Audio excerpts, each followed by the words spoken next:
Primeiro eu queria agradecer, né, aos convidados, nossos convidados hoje aqui, que gentilmente aceitaram, né, o convite para a gente debater hoje um pouquinho sobre patrimônio audiovisual.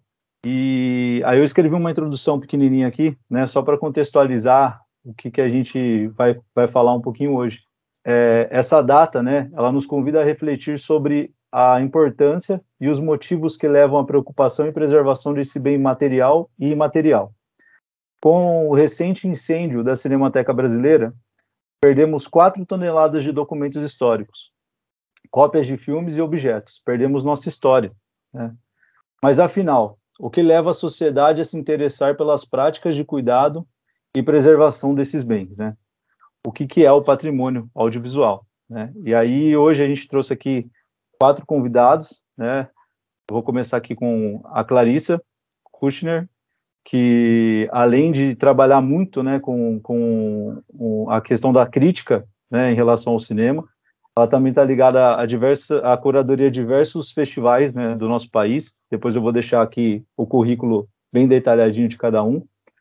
Mas hoje eu trouxe, a gente convidou a Clarissa muito por conta dela trazer esse olhar em relação à crítica e também aos festivais de cinema, né, que ela tem essa ligação muito forte. A Vanessa Ferreira, que também é produtora, né, que é formada em comunicação social e especialização com produção executiva para cinema, e ela trabalhou de 2014 a 2021 no MIS de São Paulo, e ela também é uma das idealizadoras do Núcleo Experimental de Cinema do MIS, né, então ela vai trazer um pouquinho também de como as instituições pensam em relação aos acervos, então, e como é a relação dessas instituições também com o nosso patrimônio audiovisual. O Ivan Willis, que é um grande realizador que a gente tem aqui no país. O Ivan é formado em artes cênicas pela Unirio e em cinema pela Unesa, né? Ele trabalhou em produtoras como a O2 e também acabou trabalhando por um tempo na Rede Globo. Eu acho que tem mais de 80 prêmios na carreira, né, Ivan? Eu acho que se a gente for falar de alguns filmes aqui que né, eu já tive até o prazer de assistir nos festivais aqui, a gente tem o Escolhas, o Rosas, o Entre Olhares, são, né, projetos muito bacanas, e o Ivan também tem uma peculiaridade que ele é produtor e diretor de festivais, né, como o FIC Rio e o RIMA, então são 2 festivais bem importantes que a gente tem aqui no país, então ele vai poder dar um pouquinho, né, contextualizar um pouquinho sobre a questão do realizador e também o produtor de festivais aqui no país. E o Guilhermo, né, Gumúcio, que é professor universitário, e ele leciona principalmente nas disciplinas de linguagem audiovisual e produção de documentários, além de estar ligado também com cineclubes e também é realizador. Então, eu queria agradecer muito vocês, né, por estarem aqui hoje. E eu queria começar, né, pedindo para que cada um falasse um pouquinho, né, o ponto de vista de vocês sobre o patrimônio audiovisual do nosso país e o momento atual que a gente está vivendo. E depois eu vou puxando algumas temáticas aqui para a gente discutir em cima. Oi, pessoal, boa tarde, né? Obrigada, Rodrigo, pelo convite. Fico muito feliz de poder falar sobre o cinema. Assim, vou começar pela situação atual. Está muito difícil, né? O que está acontecendo no Brasil, com toda essa coisa do, não sei se eu posso, do desgoverno, né? Com a Ancine parada. A Ancine era o que sustentava muito desse cinema no Brasil, né? Desde 2003, quando ela foi criada, né? 2001, 2000, que começaram a falar, e a Ancine começou mesmo, e com essa coisa agora da Cinemateca, que eu acho que mexeu com todo mundo que trabalha com cinema, né? E assim, na minha visão, como eu trabalhei um tempo com a crítica, eu acho que os críticos mesmo, sim, eles não sei se eles estão tão preocupados assim com essa coisa da preservação, porque o crítico, a não ser que ele esteja acostumado a ir para festival, entendeu? É o crítico que cobre festival, que vai para festival de cinema no Brasil, não estou falando fora, mas no Brasil, ele tem essa curiosidade de ir para festivais menores, para saber o que está acontecendo. Esses festivais que eu acho que são os que formam, né, público, que são os festivais de interior, não os festivais tão grandes, assim, porque aí são filmes maiores, são filmes internacionais. Agora, com a pandemia, os festivais e os curtas-metragens, eles tiveram uma abertura muito grande, né, no Brasil, para as pessoas conhecerem esses festivais. Para o público em geral, acho que essa coisa do online, ele abriu muito, né, o espaço, até para os realizadores, para os jornalistas, até os jornalistas que não conhecem muito esse lado, né. Então, eu acho que eu me decepcionei um pouco com algumas coisas da crítica, que eu acho que vai muito no cinemão, né, no mainstream. Trabalhei muito tempo em revista, que era de mainstream, mas o que eu fiz? Comecei a cobrir festivais pela revista, festivais de cinema menores, para trazer isso para a revista, para mostrar o que a gente tem, né? Que a gente tem de bom, o que a gente tem de cultura, de filmes de curtas-metragens, que eu acho que é onde o cineasta começa. E muito cineasta só vai fazer curta-metragem, né? Não é porque ele começa, mas tem cineasta que volta, grandes cineastas do Brasil que voltam a fazer curtas, porque a gente que conhece, que está vendo a luta de todo mundo, dos realizadores, da cultura no Brasil, vê o quanto está difícil hoje, né? A gente conseguir aí, eu acho que com essas leis aí a Lei Aldir Blanc abriu muito, ajudou muito, né, os realizadores agora, e que eu acho que tem que ter mais leis até para essa coisa de incentivo de conservar o patrimônio no Brasil, né? Eu acho que isso poderia, e a Ancine estava fazendo algumas coisas, né? Ela tinha essa parte dela de preservar. Eu participo de cineclube também, eu comecei a participar de cineclube, isso ajuda muito, né, a conhecer a cultura do seu país, e são filmes muito... A gente passa por diversos diretores, década de 30, 40, 50, 60 do Brasil, e aí você vê que tem muito filme ali que não está preservado, né, eles não foram assim, só tem uma cópia, 2 cópias que foram preservadas do filme. Como é difícil, né? Mas é isso, é a minha visão de crítica. Eu me decepcionei um pouco porque eu quero ir além do que é o cinemão, é o nosso cinema, a nossa cultura. Acho que as pessoas têm que conhecer, né? E eu não acho que, eu não sei se é uma crítica à crítica, né? Mas em relação a essa questão da editoria, né? Você como crítica, você publicar isso, escrever sobre os filmes, né? Isso é uma forma também da gente de fazer um registro histórico, né? Exato.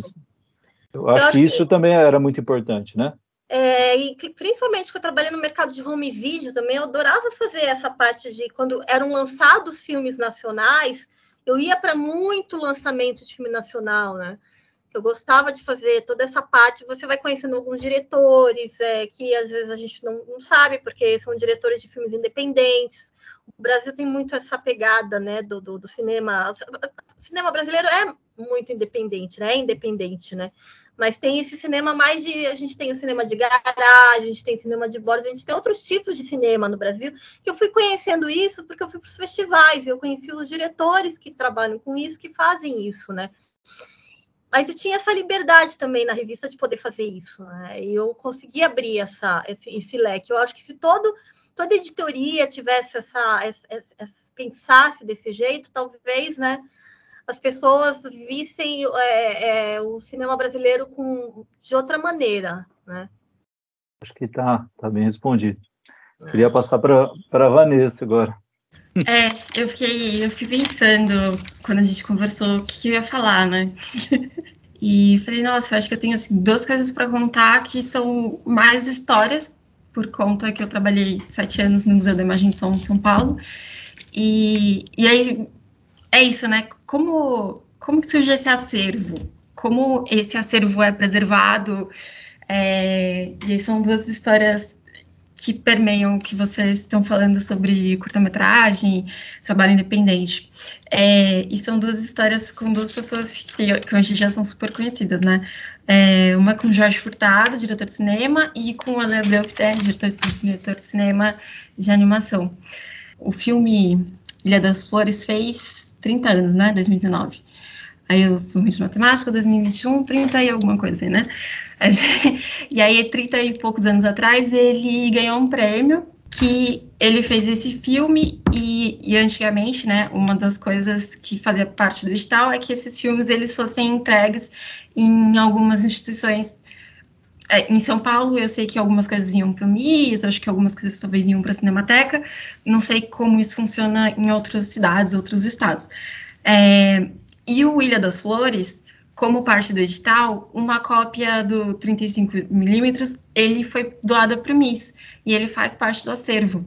A gente ia fazer uma exposição e esse trechinho desse filme não era sobre ele, era sobre outra coisa, mas um trecho desse filme estava dentro da exposição, e por conta das comemorações do 30 anos, ele estava em São Paulo, participou acho que do festival de Quinofórum, e a gente começou a falar sobre isso, né? E ele começou a contar essa história, que nem ele lembrava mais, que é um dos curtas mais famosos dele, e todo mundo aborda ele falando, nossa, assisti esse filme na escola, e fez muita diferença para mim e tal, não sei o quê. E aí ele falou, nossa, nem lembrava mais que vocês têm esse 35mm. A gente tem, tá aqui. E aí disso a gente começou a conversar. Ele falou assim, é verdade, fazia parte do edital, de entregar. Então tem algumas coisas que às vezes nem o artista sabe que isso ainda existe. E a importância, né, nesse edital lá de 30 anos atrás, dele ter sido guardado. A gente tem uma cópia disso, né, em alta, porque é película, lá no museu. E aí, disso, né, dessa importância da gente guardar e preservar, né, que isso possa ser exibido. Então, a gente chegou a fazer uma reexibição de películas, então isso era uma coisa que estava acontecendo no museu. A gente estava até fazendo algumas mostras e exibindo essas películas, algumas coisas que a gente tinha, algumas outras coisas que a gente tentava pegar na Cinemateca, e assim, eu lembro de pegar, eu não lembro o nome dessa distribuidora, mas é uma distribuidora que tem no Belenzinho, e eles guardam vários rolos de película, não sei se alguém aqui sabe o nome, e é muito louco, porque quando você entra lá, são várias salas com um monte de película ensacado, assim, daqueles sacos de farinha, sabe? Aquele negócio gigante. E aí é uma coisa muito louca, né? Porque a gente imagina que a preservação e que essas coisas, elas estão sempre muito bem guardadas e que todo mundo tem bastante cuidado, né? Mas a verdade é que isso não existe, assim, tanto na prática. Eu lembro de ir buscar, quando eu cheguei lá, era uma sala que, enfim, tinha um ar-condicionado lá, mas não existia alguma coisa técnica, tudo guardadinho, separadinho e tal. Que isso é um pouco diferente quando, pelas exposições que a gente fez no museu, quando a gente ia pegar alguma coisa emprestada de outro museu, de outro país, existem grandes normas e regras, sei lá, tipo, regras da BNT, sabe? Se fosse fazer o mestrado.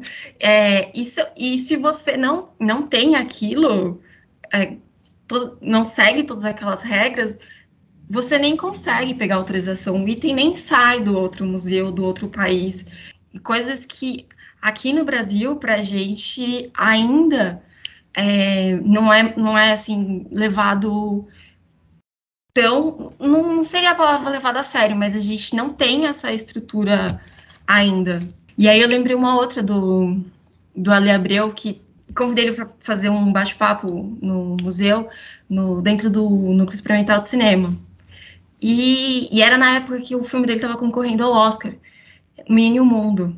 E ele falou, não, eu quero sim, eu vou adorar. Porque o primeiro curso que eu fiz de animação foi no Museu da Imagem e do Som. E aí ele ficou, tipo, super feliz com isso. E aí ele contou toda a história dele, como começou do primeiro curso no museu, que tem essa ideia, né, de formação de público também. Porque o museu não é só a preservação, né, dessa história. É a gente difundir também. E aí foi isso, ele ficou, tipo, super animado, contou tudo do Menino e o Mundo, do Oscar, de tudo. E aí a gente ficou seguindo nas redes sociais. Um tempo depois, sei lá, 1, 2 anos desse evento, eu acho que ele teve um filho, alguma coisa, ele estava mudando de casa, e ele postou nas redes sociais que ele ia fazer um bazar, uma venda, umas doações de vários originais do filme do Menino Mundo, porque pro lugar que ele ia, ele não tinha mais como guardar isso, porque um filme de animação se desenha quadro a quadro. E ele passou 6, 7 anos desenhando esse filme. Ele tinha muita coisa. Eu mandei uma mensagem para ele na hora, eu falei, cara, não, você não pode vender isso e doar tudo. Você precisa doar umas coisas pra gente, você não quer, você não tem interesse. E ele ficou assim, tipo, mas vocês têm interesse em guardar esses originais? A gente, claro, cara. O Menino Mundo concorreu ao Oscar, tipo, você é um dos maiores animadores do Brasil. E às vezes é isso que acontece, sabe? Os cineastas brasileiros, por conta de uma questão cultural mesmo, que a gente, os cineastas, os produtores, realizadores, não tem tanto reconhecimento do seu trabalho. Então, às vezes, as pessoas, os artistas, eles não têm noção de o quão isso é importante para um museu. Então, assim, a gente tem isso aqui hoje, 2021, tá lá no museu, mas daqui a anos, isso vai fazer parte da história da animação do cinema brasileiro, né? É isso, gente. Acho que eu só tinha essas duas histórias. Agora é com vocês. Obrigado, Van. Vou passar a palavra para o Ivan. Boa tarde, pessoal. Obrigado, Rodrigo, pelo convite. É um prazer, uma honra estar aqui com vocês, falando sobre um tema tão importante, né? Porque, assim, esse cenário que a gente está vivendo de desgoverno realmente é lamentável, né? E todos nós, a gente percebe que o registro do audiovisual, né, a existência dele, é a eternalização da nossa cultura. Né? Um país sem cultura é um país sem memória, e vice-versa. Né? Uma nação sem memória é uma nação sem cultura. Então, assim, eu lamento muito que a gente esteja passando por isso. Está sendo uma grande provação para todos nós. E eu acredito, sou muito positivo, né? Eu acredito que as coisas vão melhorar e acho que cada um tem que fazer a sua parte, né? E, assim, da minha parte, eu batalho muito para realizar meus filmes. Nunca consegui editais, sempre fui eu próprio bancando minhas produções, né? Me esforçando, trabalhando, juntando dinheiro para conseguir ir lá na frente, reunir a equipe e realizar os filmes. E eu não desisto disso, né? Eu não vou perder. Eu só tenho uma vida para viver. E eu não vou, se eu não conseguir editar, eu vou fazer de qualquer jeito. E em contrapartida, eu também vou contribuindo um pouco com os festivais que eu criei, juntamente com o Zeca Teixeira. Somos sócios nessa empreitada. Clarissa Kuchner foi e continua sendo nossa jurada, além de outros mais.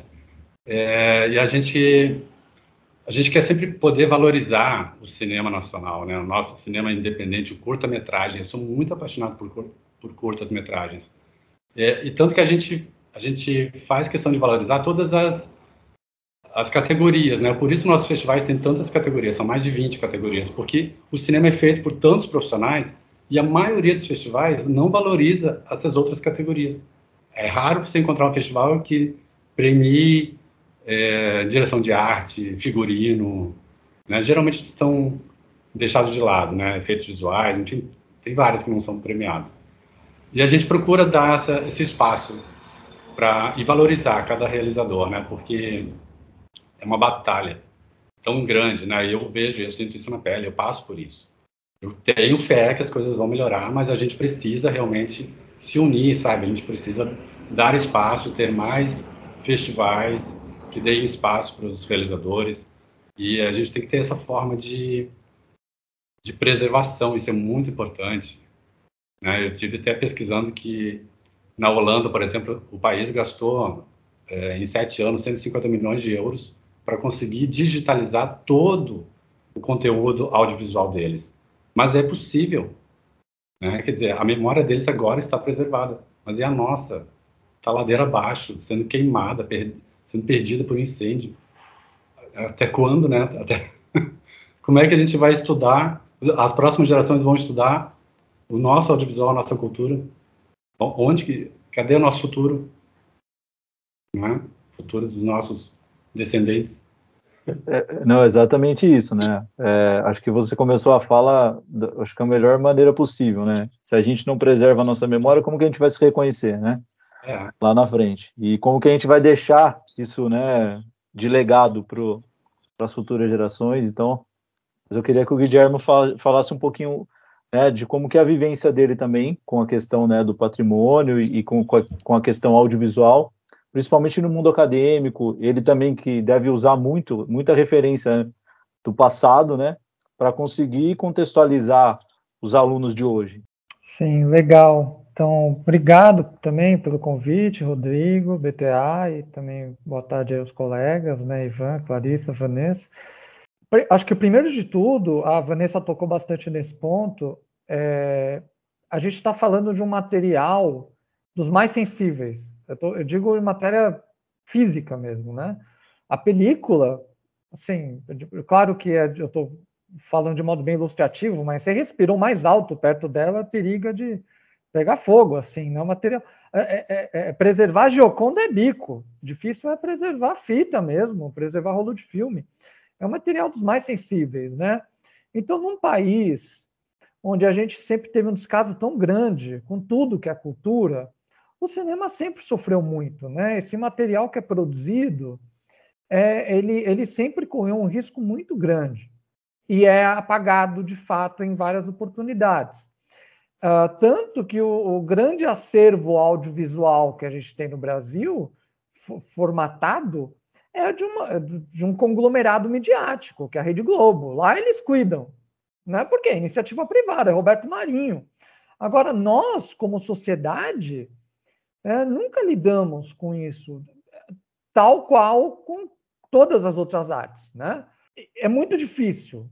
E aí, de novo, a Vanessa falou dessa coisa do dinheiro, tudo se resume a isso, né? Claro que o senso comum a gente romantiza.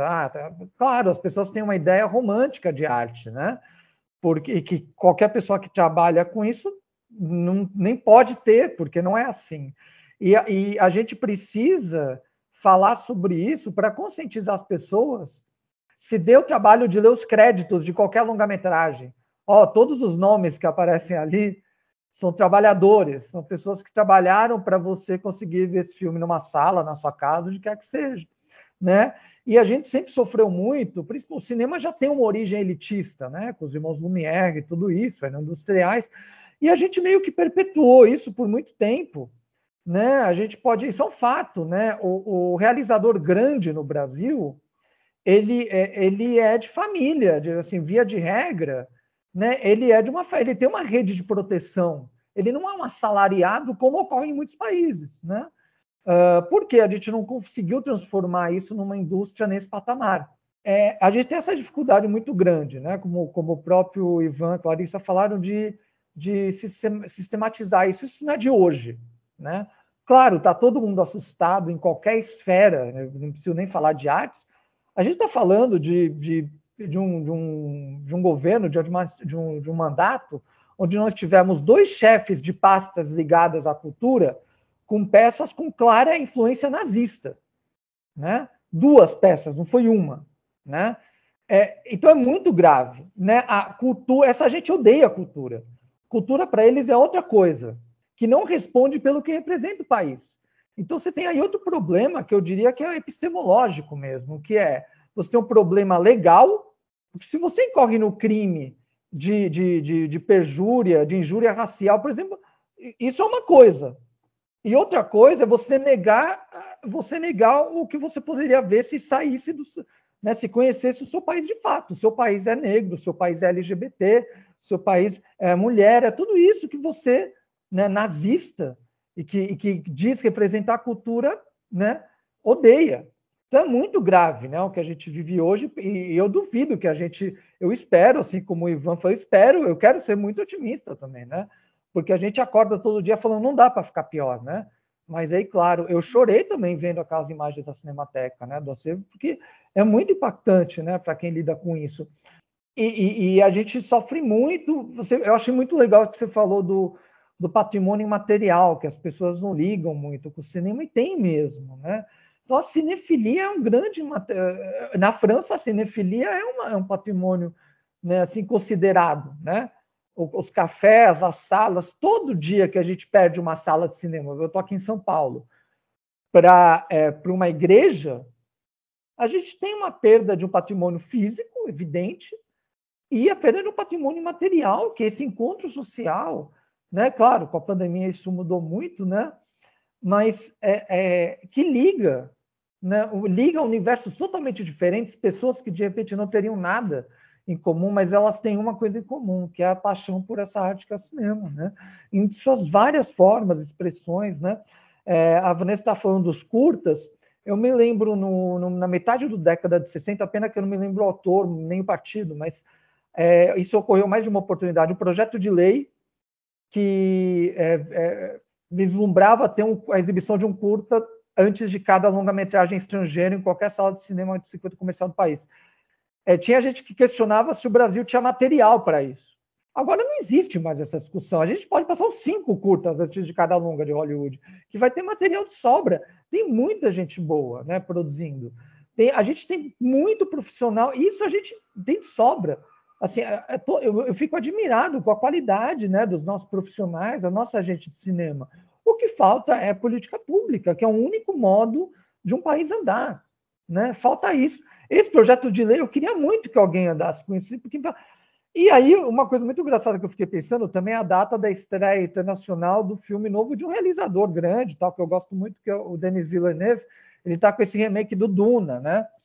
E o estúdio, meio que eu saquei que botou o diretor para ficar falando de Lawrence da Arábia para divulgar o filme e tal, como aquilo era uma influência. Eu acho que aqui a gente no Brasil tinha que olhar aquilo e dar risada, porque o cara vem falar de Lawrence da Arábia, a gente tem o Nelson Pereira dos Santos, tem a obra do Glauber, então assim, você quer deserto, você quer cinema árido e tal, vai falar de Lawrence, modéstia à parte, a gente tem coisa muito melhor, né? Muito mais importante, né? Com todo o respeito lá, com o Lawrence da Arábia, né? E tal. E aí eu volto à sua pergunta, Rodrigo. Então, os nossos estudantes, eles estão vendo isso, eles estão vendo o Villeneuve falando sobre Lawrence da Arábia, não sobre Glauber Rocha, né, Pereira dos Santos e todos os outros que fizeram coisas, né, nesse sentido, né, muito interessantes. Ainda bem que teve um funcionário da Cinemateca que botou um monte de coisa no YouTube, né? Claro, numa resolução menor, mas melhor aquilo do que nada, né? A gente não sabe quanto aquilo vai durar, né? Infelizmente, na nossa realidade é isso. Alguns dias atrás, né, eu encontrei com o Camilo Cavalcanti, que era um grande realizador que a gente tem em Pernambucano, né, que eu admiro muito. E aí a gente estava falando um pouco dessa questão, né, da preservação e de como que o cinema do Norte e do Nordeste hoje, eles estão se organizando, né. A gente tem várias potências, né, ali no Norte e no Nordeste. Alagoas é um cenário que está crescendo muito, está se desenvolvendo. Pernambuco já é um cenário muito antigo, né, que vem em desenvolvimento. Que ele falou que lá em Pernambuco, né, eles têm a Cinemateca Pernambucana e o Cinema da Fundação, né, que são duas instituições que são muito importantes para o cinema pernambucano, né, que realmente cuidam, né, da memória, que foram fazer um resgate, né. E aí a gente tem outros exemplos, como o MAN do Rio de Janeiro, que faz restauração, né, que abre editais para comprar acervo. Tem muitos desses recortes ainda no nosso país. O próprio MIS, né, que como a Vanessa trouxe, também se interessa em receber esse material e também tem esse acervo, né. A gente tem mais de 230 festivais pelo país hoje, né, desde o pequenininho até o maior, que vai trazer, né, as exibições internacionais, tudo. Só que uma das coisas que eu acho que os festivais hoje eles estão, né, eu acho que eles conseguiram entender, eles são bem formatados, né, eu acho que todos já têm uma estrutura, existe um modelo de como se inscrever, de como se fazer uma curadoria, de como, né, se fazer as exibições, até para o mundo digital agora, por conta da pandemia, e essa falta de modelo que a gente tem na questão ainda da preservação dos acervos, né, que os editais hoje, por conta do fomento, né, principalmente nos 3 governos anteriores, a gente tinha muito essa questão da formação de público, os festivais ajudaram muito, né, a formar público e trazer novos realizadores à tona. Então, eu queria saber de vocês, né, se a descentralização dos acervos, né? Se cada região, cada estado ou talvez cada município tivesse um cuidado maior com a sua própria obra, né? Com seus realizadores, se isso seria algo que traria muitos benefícios para o futuro, né? A gente não centralizar essas obras, né? Ter um acervo igual a Cinemateca que tem boa parte do que a gente tem lá, e se a gente perde aquilo, a gente vai perder muita coisa, né? E se essa questão dos festivais, se a gente conseguir manter os festivais ativos, se eles também vão ser grandes, né, no futuro, grandes mantenedores do nosso patrimônio audiovisual. Eu tive a felicidade de conhecer a Cinemateca Pernambucana. Ela tinha acabado de ser inaugurada há pouco tempo, né? Fiquei encantada, assim, e eu acho que se todos os estados fizessem, eu sei que Pernambuco, mas eles fizeram a Cinemateca, aí Paraíba também está com um projeto de fazer uma Cinemateca para eles, tá? Isso é um projeto deles lá. Principalmente o Nordeste, que tem um acervo que está fazendo muito festival, que tem muito realizador saindo de lá. Eu acho que se cada estado realmente tiver essa oportunidade, mas eles têm que ter uma ajuda também, né? Tem que ter o fomento, né? Tem que ter as leis, tem que ter editais para isso. Eu acho que sim, desconcentra, né, dos grandes, das grandes cidades como São Paulo, Rio de Janeiro, e cada um fica com a sua preservação, né, de memória ali. Eu acho que sim, super importante, né? Eu acho que a gente tem que ter uma política pública para isso. E os festivais, sim, eu acho que eles estão um grande, assim, preservadores de memória, porque ali eles são formadores de público também, né? O público ele não tem condições. Muitas cidades não têm cinema. No Brasil, são poucas as cidades que têm cinema. A concentração fica nos grandes capitais, e as cidades pequenas não têm. Então, esse público está ali. Ele poder ter essa oportunidade de ir aos festivais, né? O público da cidade, e assistir esses filmes ficarem ali na preservação dos festivais, e de repente pensar em alguma coisa, de começar a fazer uma coisa online, entendeu? Depois que eles passarem de 2 anos rodando festivais, que tem a exclusividade também de alguns filmes, né? Como que poderia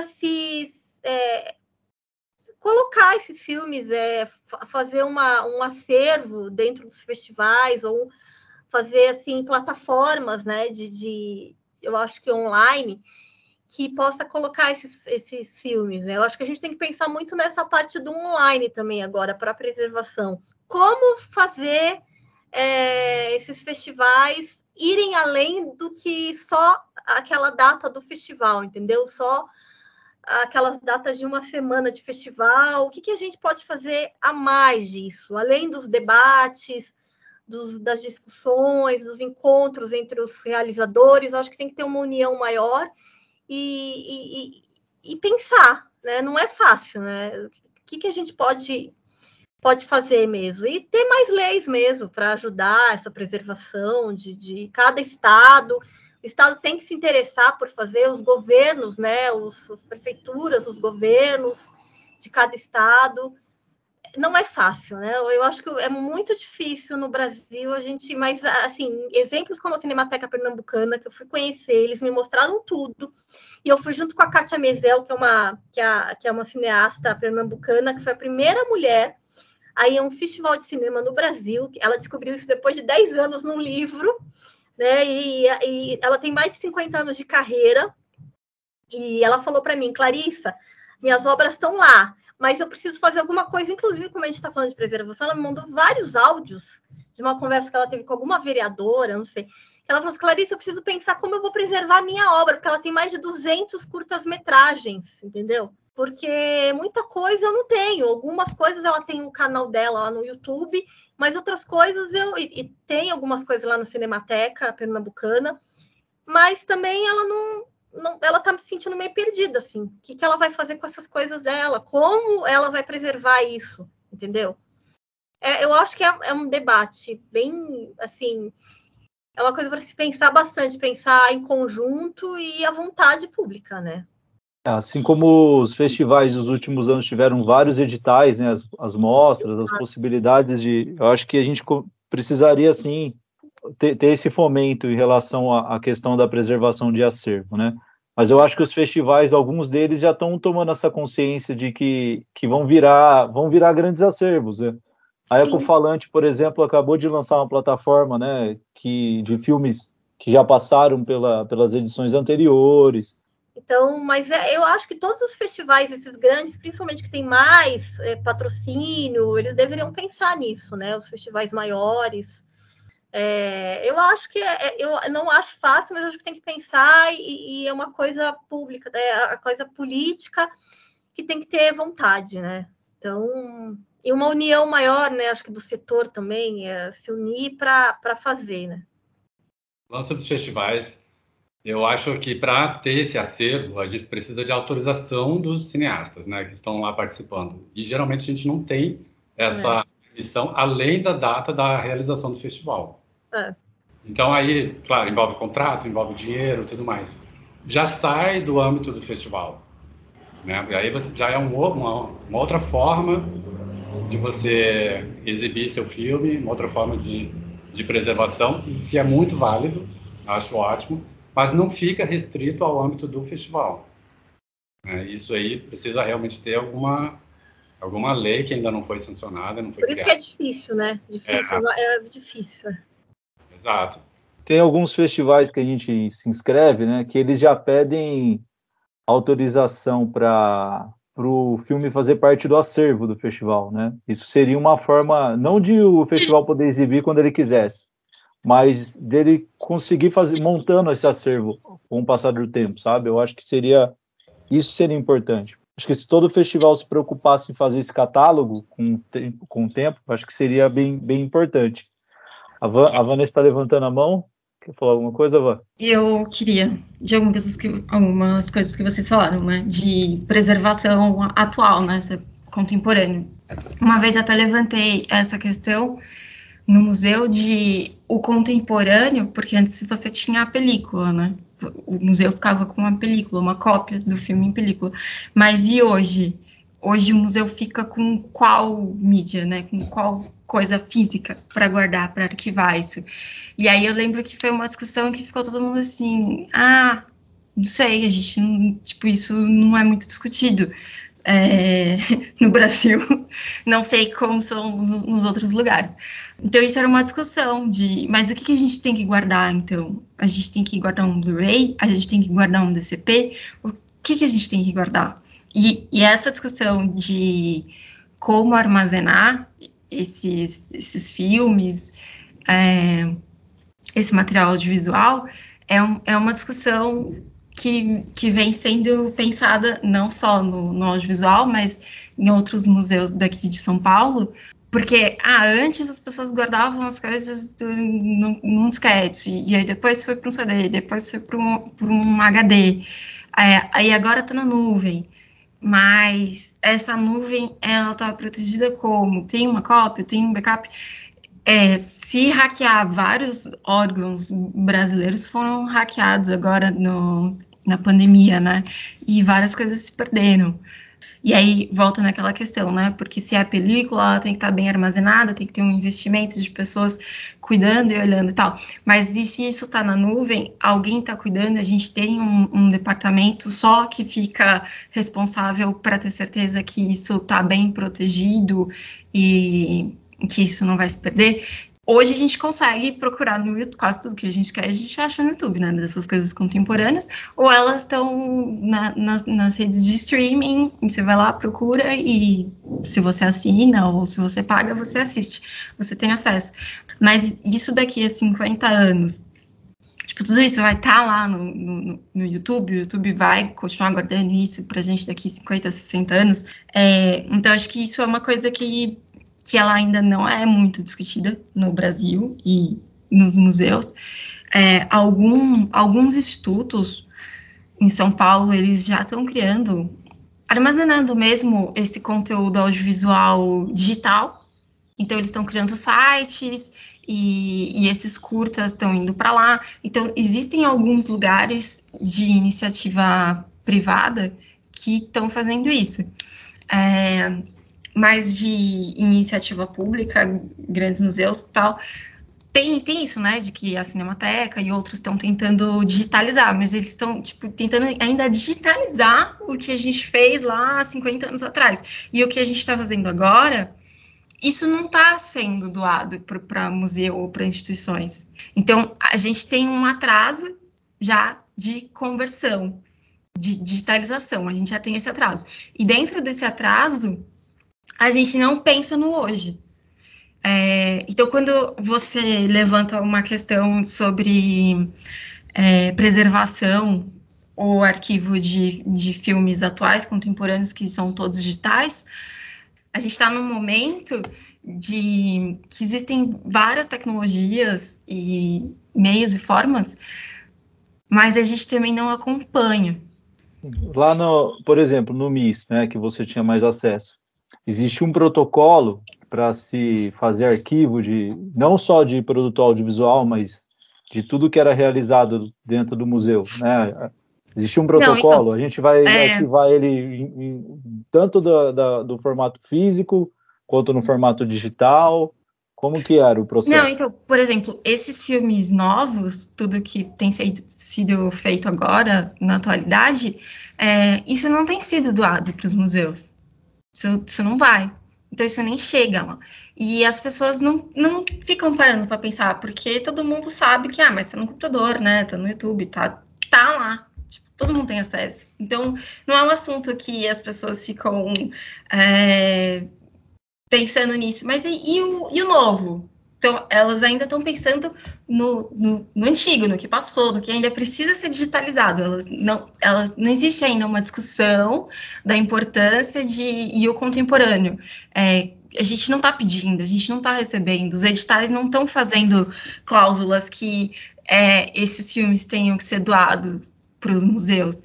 Até os grandes festivais, a gente sabe festival de curtas, das dificuldades que eles já passavam antes para conseguir serem realizados todos os anos, e depois da pandemia é algo bem consistente.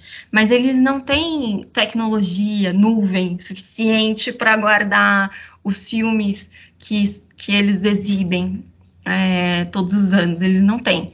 Desde para ter o HD para a gente receber, porque só tem 5 HD, e daí tem que passar lá no Cinesesc, depois passar não sei aonde, para deixar, para esvaziar, para carregar de novo, para trazer para cá. Então, tipo, não existe essa nuvem, essa logística, eles não têm dinheiro para manter isso. E isso é uma coisa que talvez deveria ser pensado a longo prazo mesmo, né? Quanto custa manter esse material, não sei se de festivais, enfim, se uma organização, não sei. nunca parei para pensar efetivamente como poderia ser a resolução disso.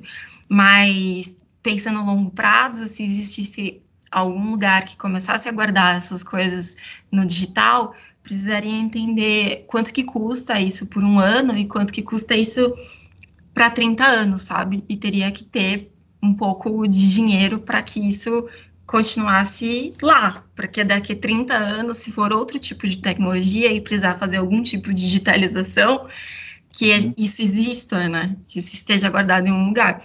Mas a gente tem algumas iniciativas, alguns modelos, né? Então, acho que a gente deveria partir deles e começar a entender o que a gente poderia propor para editais e para os festivais, quem sabe, poderem também ter esses acervos, né, bem arquivados e para o futuro. Eu me criei nos anos 70 e 80, indo ao cinema e tendo essa lei em vigor dos curta-metragens sendo exibidos antes dos longas, né? E isso é uma coisa que devia estar em vigor hoje em dia, né? Porque o quanto a gente aprende com o cinema, né? Independente do tamanho dele, se for curta ou longa. E o que eu acho que falta muito no público brasileiro, que o público seja educado já desde o primário. Acho que devia ter aulas de cinema já no primário, sabe? Que os alunos fossem criados aprendendo a ter esse desenvolvimento crítico, né?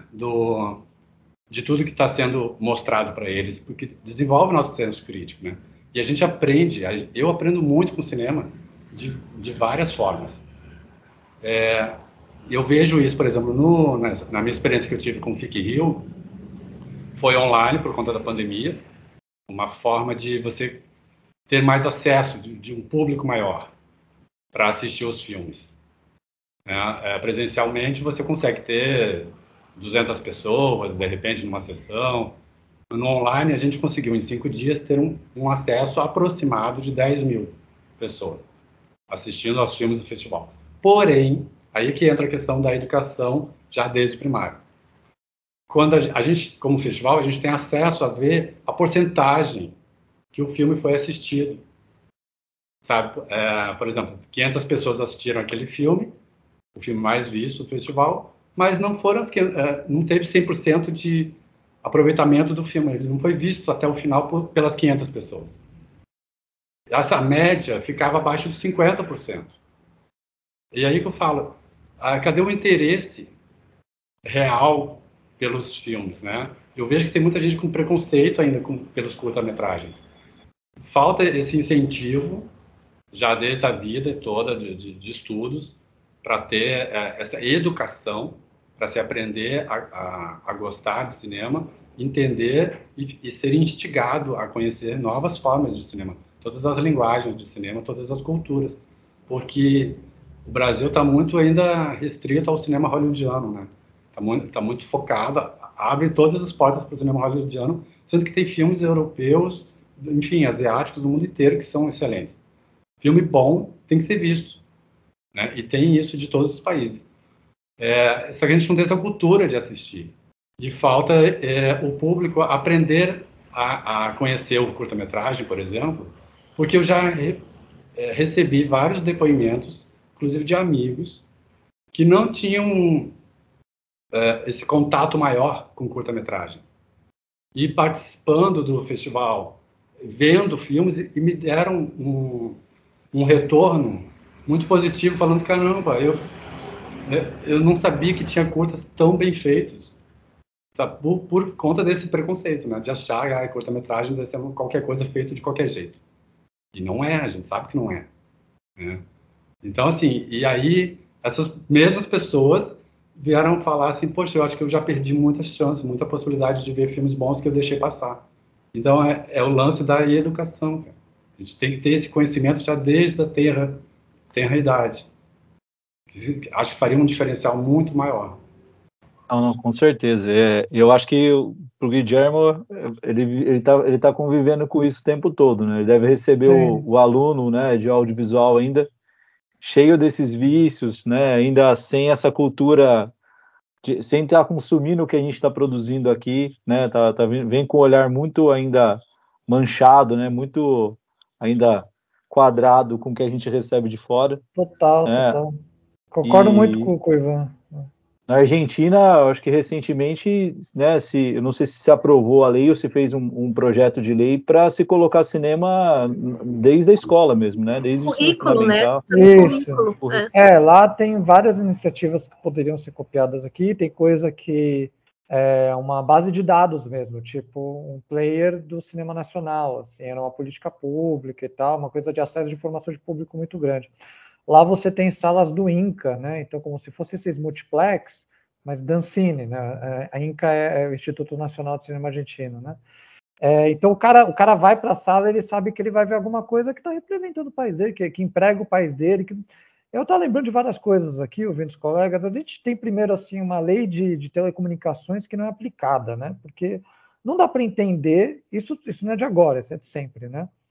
Você não dá para entender, é isso que o neoliberal ele não consegue entender, não entra na cabeça desse cara, que existe um campo hegemônico que você combater esse campo hegemônico, você não vai apagar ele, você só está tentando atenuar os danos e isso vai ser frutífero, inclusive monetariamente.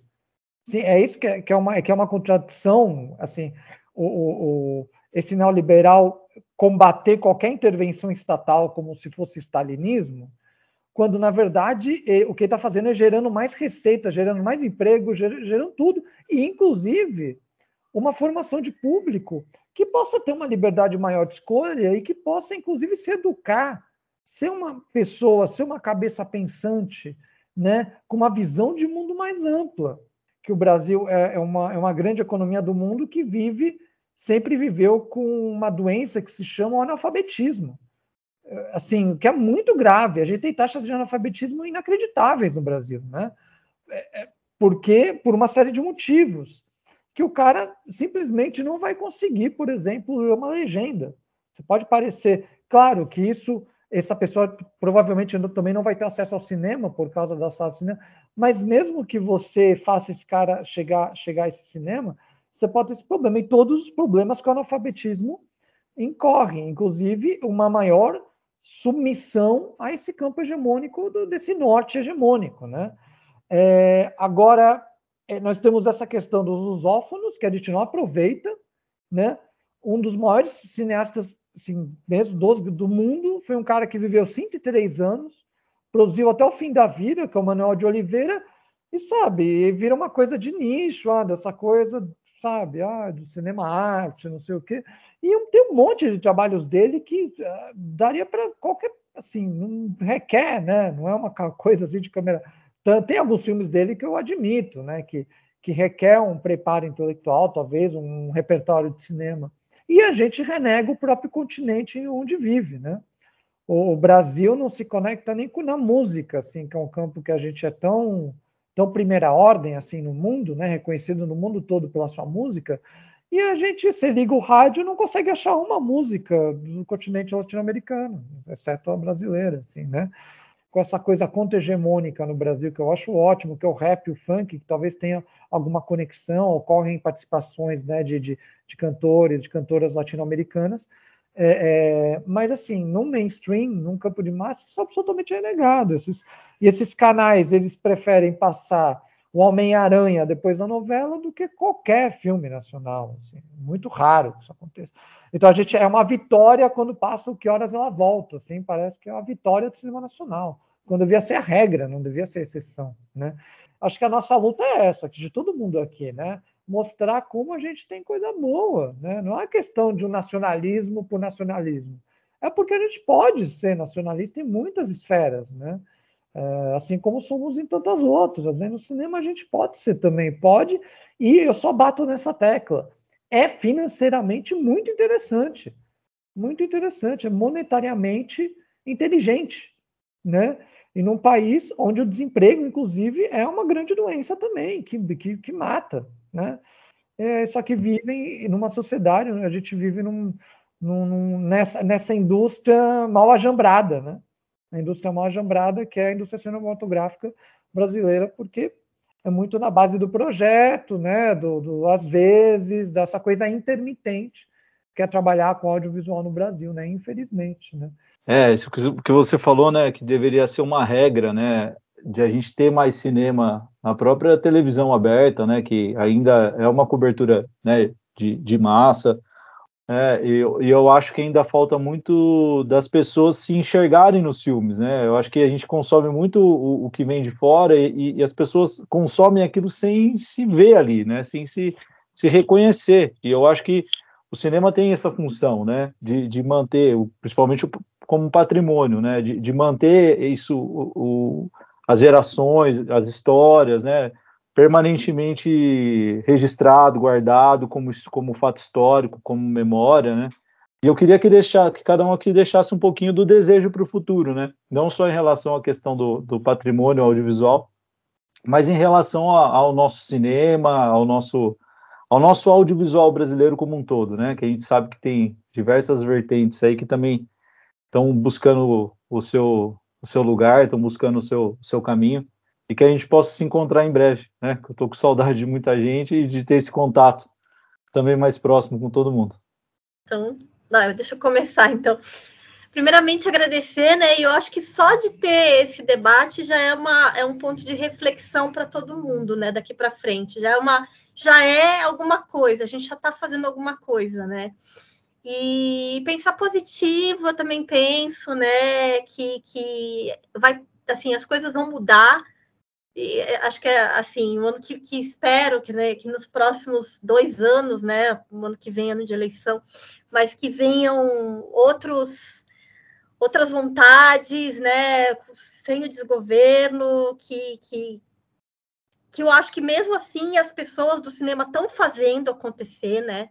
Mesmo com tudo que tá acontecendo no Brasil, com todo esse caos, a gente tem algumas políticas acontecendo aí. Eu acho que uma coisa muito positiva foi a Lei Aldir Blanc, que ajudou muito, né? Os realizadores, muita gente fez muita coisa com a Lei Aldir Blanc. Eu vejo muito filme nos festivais dessa lei, e que vem outras leis, e que, assim, é um espaço para reflexão, para a gente pensar sobre a preservação mesmo, de como a gente pode trazer para as nossas futuras gerações do Brasil, né?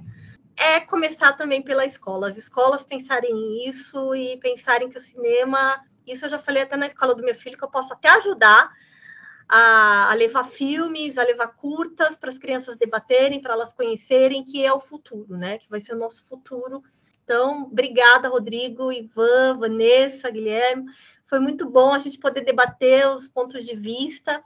E vamos em frente, né? Acho que todo mundo aqui tem esse objetivo de continuar. Eu adorei tudo que a Clarissa falou, muito pontual mesmo, e essa importância de formação de público. Ivan, Guilhermo, ainda não sei falar seu nome, desculpa, mas eu adorei o convite, obrigado, Rodrigo, e acho que é importante mesmo essas discussões, esses debates, e acho que a partir de uma questão a gente vai chegando em outras, e que precisam ser pensadas, né, daqui para frente. Mas, sei lá, quem tiver um filme hoje, quem é produtor, realizador, cineasta, diretor, guarde seu filme, guarde seu DCP, guarde 2 backups, não guarde no mesmo lugar. Se você perder, acontecer alguma coisa, guarde em casas separadas, nuvens separadas. Vamos lá. Agradeço também a presença de vocês todos. Obrigado pelo espaço de poder estar aqui, também colocando minhas ideias para vocês. E eu desejo para quem tiver a chance de poder assistir o que a gente está falando e que está ligado a fazer cinema, pense que isso tudo, todas as nossas obras são o nosso legado, né? Então, eu vou um pouquinho além daquela máxima do Glauber Rocha, né? Uma ideia na cabeça, uma câmera na mão. Unam-se aos melhores, né? E planejem o que você quer falar e deixar como legado. Planeje, pense em algo que represente a sua cultura, represente a sua verdade, mas não faça de qualquer jeito. Faça da melhor forma possível, unindo-se aos melhores profissionais que estiveram ao seu alcance. Então, eu desejo que ninguém deixe para trás seus desejos, seus sonhos, né? Realizem. Eu acho que o mais importante é realizar. Então, é isso. Realizem, com competência. O meu sonho mesmo, assim, é que, pelo menos aqui na região onde eu moro, que toda a sala de cinema que virou igreja, desvirasse igreja e virasse cinema, mas eu acho que isso vai ser um pouco difícil. Então, eu acho que eu torço para as coisas se normalizarem mesmo, todo mundo poder trabalhar, conseguir, né, ter a volta, né, de muitos editais aí, e torço para que cada vez mais as pessoas enxerguem que cultura não é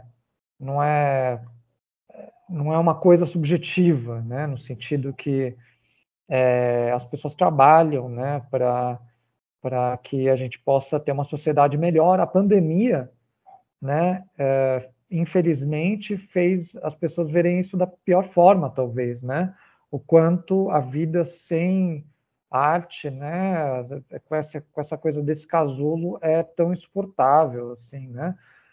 Claro, infelizmente, foi uma medida sanitária, né, necessária, e aí nesse sentido, que se as pessoas não sabiam disso, acho que a pandemia tornou isso muito claro, né, como o trabalho do profissional de cultura em qualquer setor é muito importante para esse termo que virou chavão já, mas é inescapável, que é a saúde mental, né.